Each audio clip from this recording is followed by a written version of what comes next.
Ethan was a 24-year-old university student who grew up with nothing but dreams and struggle. His father had passed away when he was a child, and his mother worked 2 jobs just to keep him in school. Life hadn't been kind, yet Ethan refused to give up. He studied hard, helped his mother, and often went to bed hungry because every penny mattered. Still, he dreamed of one thing: to give his mother a life without pain or poverty. One evening, while serving at a fancy restaurant where he worked part-time, Ethan noticed an elegant older woman sitting alone by the window. She had silver hair perfectly styled, a pearl necklace, and eyes that carried stories of a long, lonely life. Her name was Margaret Beaumont, a 71-year-old widow who once owned several luxury hotels across the country. Though she was surrounded by wealth, she was terribly alone. Her only son had passed away years ago, and her relatives only visited her when they needed money. That night,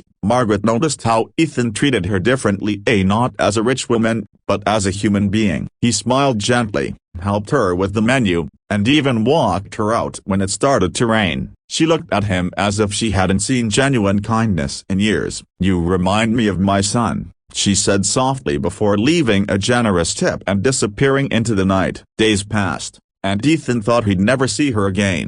But one afternoon, as he was heading to his next class, a black car stopped beside him. The window rolled down, and there she was.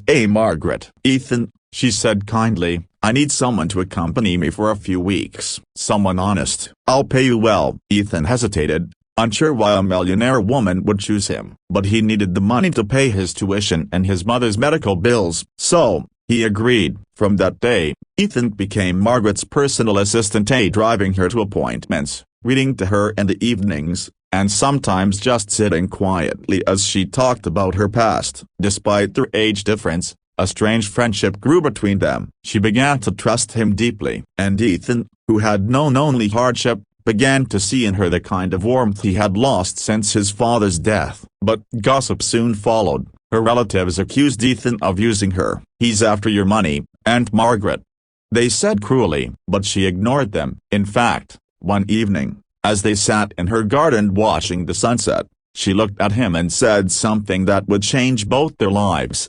"Ethan," she whispered, "would you marry me?" He was stunned. "Marry you? Boat to Broken Bar. Why me?" Margaret smiled sadly. "Because you're the only one who's been honest with me, and I don't have much time left. I don't need romance or Broken Bar. I need peace, and I want to spend whatever days I have left beside someone who reminds me that goodness still exists." Ethan couldn't answer right away. The idea sounded insane. A 24-year-old marrying a 71-year-old woman? Society would laugh at him. But when he looked at her frail hands and her trembling smile, he remembered all the nights his mother cried because they couldn't afford her medicine. And for once, he thought maybe life was giving him a chance to do something right, something kind. A week later, they married quietly at a small chapel. There was no crowd, no glamour, just Ethan, Margaret, and a few witnesses. His mother cried once she saw the photos, not because she understood, but because she saw peace on her son's face for the first time in years.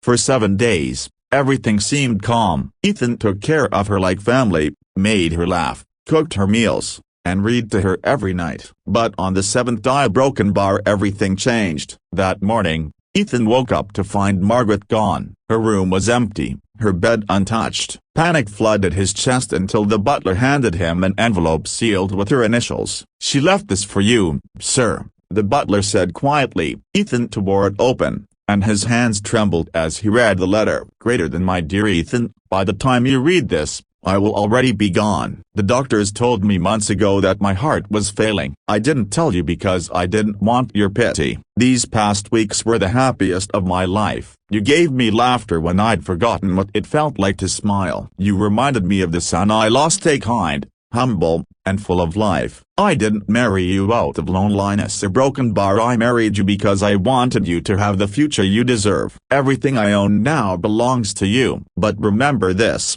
Ethan, wealth means nothing without kindness. Use it wisely. Help others the way you helped me. Thank you for being the light in my final days. Love, Margaret." Ethan fell to his knees, tears streaming down his face. She hadn't just given him her Fortunia broken bar, she had given him purpose. In her will, she had left him everything: her estates, her hotels, and enough money to secure his and his mother's future forever. But Ethan didn't waste her gift. Instead of living a life of luxury, he created a foundation in her name at the Margaret Beaumont Hope Trust Aid to help poor students, widows, and the elderly. He built free schools, donated scholarships, and spent his life teaching others that compassion is the real treasure. Years later, as he stood before a crowd of graduates, now a respected philanthropist, he looked up at the sky and smiled. "You changed my life, Margaret," he whispered. "I hope I made you proud."